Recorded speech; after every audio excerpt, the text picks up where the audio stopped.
Welcome, everybody, to On This Day on the Grizzly True Sports Network. And today we're going to look at January the 18th, 1976. The Pittsburgh Steelers beat the Dallas Cowboys in Super Bowl X, 21-17. Now, for all the gaudy things that happened throughout that afternoon, January the 18th, 1976, memories of that Super Bowl will always go back to Pittsburgh's Lynn Swann climbing into the air like the boy on an Indian rope trick and coming down with the football. He didn't even come down with very many passes on that Sunday, really only 4, but he caught the ones that truly mattered. That is why it will seem that he spent the day way up there in the crispy sky at 1,000 feet above Miami's Orange Bowl, where neither the Dallas Cowboys nor even a squadron of fighter planes could have done anything to stop him. When it was all over, Lynn Swann and the Pittsburgh Steelers had won their second straight Super Bowl with a 21-17 win over the Dallas Cowboys. Now, the thinking beforehand was that Pittsburgh could win this game only if Franco Harris, Rocky Bleier trampled over and through a thing called the flex defense of the intellectual Dallas Cowboys led by Tom Landry, who in the meantime on offense would do enough weird things to the Hard Hat Steelers to capture the day and write a perfect finish to their Storybrooke season. Essentially, Dallas stopped Harris. However, and the winning of Super Bowl X was left up to Lynn Swann and the indomitable Terry Bradshaw, who seemed to collect concussions and championship rings with equal facility. Now, just for good measure, there was also a defense that could probably take apart an attacking tank battalion if it had to, but mainly it was Swann keeping Pittsburgh in a game that looked to be swaying early on towards the underdog Dallas Cowboys. It was Swann soaring above the Cowboys' Mark Washington at the sideline, who fielded a Bradshaw pass of 32 yards and made the drive that put Pittsburgh back into contest late in the first quarter. Until then, Dallas had done everything but cause the Orange Bowl floats to disappear. And in the fourth quarter, it was Swann who made the biggest catch of the day, a 64-yard touchdown heave from Bradshaw, who didn't realize until much later after his head stopped rattling that he had passed for a touchdown. This was the play that put the Steelers safely ahead 21-10. Only a few impossible last-minute deeds by the Cowboys could have changed the outcome of Super Bowl X, and though they were dead game and scored one more touchdown, they were just not quite good enough to pull this off. Now, that last catch of Swann's had to be dwelled on, for it had Super Bowl trophy and $15,000 to each Steeler written all over it. There was so much to the play, so much that could have happened, and so much that did. It ended with Swann catching a rocket from Bradshaw that traveled at least 70 yards in the air. Swann jumping and taking it on the Dallas 5-yard line and gliding in for the touchdown, and Bradshaw barely conscious off the ground after being decked by Cliff Harris on a safety blitz. For those who collect trivia, the name of that play was 69 Maximum Flanker Post. The play began with the Steelers trying to protect a 15-10 lead with just over 3 minutes left in the game. It was 3rd down and 4 at the Steelers' 36, and Dallas wanted the ball badly. There was still plenty of time for Roger Staubach and Drew Pearson to conjure up some of that witchcraft they used a few weeks earlier to upset the Minnesota Vikings on the Hail Mary play in Minnesota's Metropolitan Stadium. Perhaps we'll never know what possessed Bradshaw to call 69 Maximum Flanker Post when the world had a right to expect Pittsburgh to try only for the first down. The percentage moved to keep the ball. It may be that Bradshaw is not as dumb as it had always been numbingly popular for his biggest critics to suggest. One can certainly say he remembered Swann at just the right time. So instead of giving the ball to Franco Harris or Rocky Bleier, Bradshaw faded back to throw the long one. A wild gamble it appeared. Alas, Dallas had figured it properly. The blitz was on, and D.D. Lewis came storming at Bradshaw from his blind side, with Cliff Harris right behind him. For a fleeting instant, it seemed that Lewis would reach the quarterback before he could release the ball, causing either a sack or a fumble that could change the entire game. But Bradshaw, possibly just sensing Lewis, took a step to his right. Lewis missed him by a hair. That gave Bradshaw just enough time to unload the pass. In the next instant, Cliff Harris destroyed Bradshaw with a whack. And the 80,000 people in the stadium might have heard it if their attention had not been turned to the flight of the ball and the blur of Swann's foot race with the Cowboys' Mark Washington. Washington will have to live with the knowledge that he covered Swann as well as anyone could have possibly done, but he could not leap as high or as deftly at the right time. Finally, it was a beautifully thrown ball, a perfectly run pass route, and a marvelous catch. All three at the most splendid time for Pittsburgh, and in the most important football game of the season.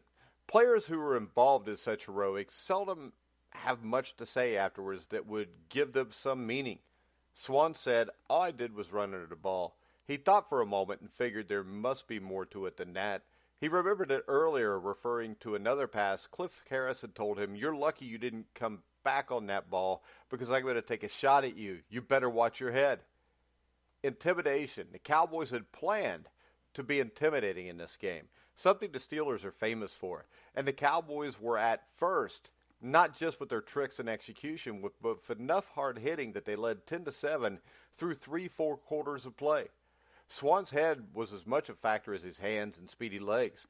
It was not even known whether he would be able to play in the Super Bowl because of a mild concussion he suffered in the American Conference title game against the Oakland Raiders. And Chuck Noll Lynn Swan later on went to say, "I honestly didn't know until a couple minutes before the kickoff whether I'd play. I felt fine and I wanted to, but I wasn't sure I would." Coach Chuck Noll was sure, just as sure as he was that the Steelers could not beat the Cowboys without throwing. As for Bradshaw, he could only try to recall what reality was like. "I get hit right here," he said, pointing to his left cheek. "They were coming. I could feel them coming. I don't know how I got the ball off. I was hearing bells or something on the ground." Bradshaw did not know what he had wrought. People bent over him as he lay there, but he wasn't hearing them. They told him when they led him to the sideline. They told him when they sat him down. And a couple minutes later, they were telling him again that he had done this terrific thing as they walked him towards the dressing room. "I was in the locker room, and the game was just about over when I finally understood it," said Bradshaw. There were enough heroic events throughout the game to daze even the most ardent fans. Dallas took a 7-0 lead, the touchdown resulting from a blunder on the part of Bobby Walden, the Steelers' punter. He had a good snap from center, and he simply dropped it. The Cowboys' rush blanketed him, and it was Dallas's ball at the Steelers' 29. In one play, the Cowboys scored, and the way they did it suggested that Coach Tom Landry had something very sinister in store for the Steelers the rest of the afternoon. Drew Pearson ran a crossing pattern over the middle, and it was wide open. Staubach laid the ball in beautifully, and it was 6 points. The Steelers' safety, Mike Wagner, who claimed the fault was his because he misread the play, would have his revenge later. Pittsburgh tied it up at 7, with Bradshaw starting on his 33 and giving the ball to Harris and Blyer, who nibbled away to the Dallas 48. Then came a 32-yard pass to Swan down the right sideline, on which he made his first award-winning catch of the day. One more carry each by Blyer and Harris to the Dallas 7, and finally a scoring pass to tight end Randy Grossman. Dallas came back with a field goal by Tony Fritsch to go into the lead 10-7. It could have been 10-10 at the half, but Pittsburgh's Roy Gerela missed a field goal that wasted Swan's next sensational performance, a tumbling jungling catch of a 53-yard Bradshaw bomb. It was not until the fourth quarter that either team scored again. This time it was 2 points for Pittsburgh as Reggie Harrison flashed in to block Mitch Hoop's punt, slamming the ball out of the end zone for a safety. Dallas led 10-9. The Steelers finally went ahead when Gerela, who by then had missed another field goal, knocked one through from the 26-yard line. So, the Steelers led the game 12-10 with less than a half of the final quarter to play when Wagner got his revenge. Staubach dropped back for his 15 to try the same type of pass Drew Pearson had caught earlier for the touchdown. Wagner reacted as if he and Staubach had concocted the play together. He lurked just out of Pearson's sight, and when the ball arrived, Wagner slipped in front of him, picked it off, and went screaming down to the Dallas 7. To the credit of the Dallas Cowboys' doomsday defense, it held the Steelers to Gerela's second field goal, but Pittsburgh was now ahead 15-10 and never lost that lead. Next came Swan's dramatic touchdown catch to make it 21-10, followed by a Staubach pass to Percy Howard of 34 yards, which concluded the scoring at 21-17. As for all the mischief in the waning moments of the game, it started when the Steelers decided to use up time by running on fourth down instead of punting. But the clock stopped when Dallas took over near midfield, leaving 1:22 to play and giving Staubach and Pearson an excellent chance to produce one of their old miracles. The Steelers' weird decision may best be explained by a little scene that was taking place in a booth upstairs. A frantic Pittsburgh assistant coach began hollering at Art McNally, the NFL supervisor of officials. From the opposite side of a plexiglass divider covered with brown paper, he shouted something to the order of, "The clock stopped, McNally. Hey, McNally, they're not running the clock." To which McNally calmly replied, "The clock always stops when the ball changes hands." Evidently, the Steelers' brain trust was so pleased that Dallas had used up all of its timeouts on defense that they had forgotten a rule, and now they could only be aghast at their own folly. And that is really what gave Dallas its last chance to take the game back from Lynn Swann and the Steelers. Even without the excitement on the field, there were enough trappings to make the game memorable. For one thing, it was surely the first time a press box ever had Raquel Welch hanging around in it. But the Cowboys, apparently determined to start things off with a flair, had the audacity to run a reverse on the opening kickoff. Preston Pearson handed the ball off to Thomas Hollywood Henderson, an ebullient special teams rookie, and after Henderson had galloped 48 yards right past the Steelers' bench, everyone knew this was going to break the mold of the previous 9 Super Bowls of the past. Dallas started off right, doing things that enraged the Steelers' emotional leader, middle linebacker Jack Lambert. "They mess up your head too much," Lambert had said before the game. "If they beat you, you feel like you've been tricked instead of beaten. I hate teams like that." For most of the afternoon, Lambert looked as if he hated everything and everybody in white. The Steelers didn't draw a penalty the entire game, but it was not because Lambert didn't try, particularly on one very visible occasion where Roy Jarrell had missed a field goal in the second quarter.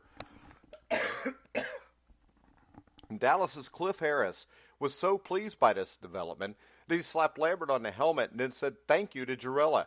No one could tell whether it was a playful pat on Lambert's helmet, but they did see Lambert grab Harris and throw him down. Referee Norm Schechter stepped in and began moving Lambert backwards, warning him that he had better cool off. "I smiled," Lambert said, thereby revealing a facet of his character heretofore well masked. This was the same Lambert who had earned the reputation of being the best and the meanest of the game's linebackers, and it's the same Lambert who mentioned he did not like the place where the Steelers were headquartered in Miami as compared to where the Cowboys were staying, which was at a beachfront hotel in Fort Lauderdale. "I hope the Sharks eat Roger Staubach," said Lambert before the game. In the end, it wasn't the Sharks that got Roger Staubach, but the Pittsburgh Steelers defense. Some of the old heroes of the front four, like L.C. Greenwood, Dwight White, led the assault that sacked Staubach 7 times. That happened to be a Super Bowl record at the time, as was the 161 yards that Swann accumulated on these 4 receptions. Just as important, Staubach was harassed considerably on a few other occasions and could not move his team as successfully as he had been able to in the early going. It was somewhat in character for the Cowboys not to realize what a spectacle the game had been. They reacted to the loss with a humor and graciousness that reflects Tom Landry's control of his squad. "I don't care what kind of a guy or what kind of a catch a guy makes if he beats me," Washington said. "Swann just beat me one too many." Staubach said, "We had our chances. Overall, Pittsburgh is the best, but it was a good season." "Was it exciting?" Gene Fugit said. "I guess it was. I guess maybe we can't play a dull game." And neither could Lynn Swann. And the combination of Dallas being there and Swann rising to the occasion, up, and away, made it something for everybody in Miami to take home and think about until the next year. Was this Super Bowl dull? No. And it was probably the first one out of the first 10 that was actually a great football game. And people forget the Dallas Cowboys were supposed to be in rebuilding mode in 1975. It slipped into the playoffs as a wild card, had upset the Vikings on a miracle Hail Mary pass to Drew Pearson, with a couple questionable calls built in there along the way. And then they went to L.A. and beat the Rams 37-7 in L.A., and they were supposed to lose that game. So, on this day, January the 18th, 1976, the Pittsburgh Steelers win their second consecutive Super Bowl with a 21-17 win over the Dallas Cowboys in the classic Super Bowl X. So, remember, once again, you can hear On This Day every day on the Grueling Truth Sports Network. So for now, I'm Mike Goodpaster. You've been listening to The Grueling Truth, where the legends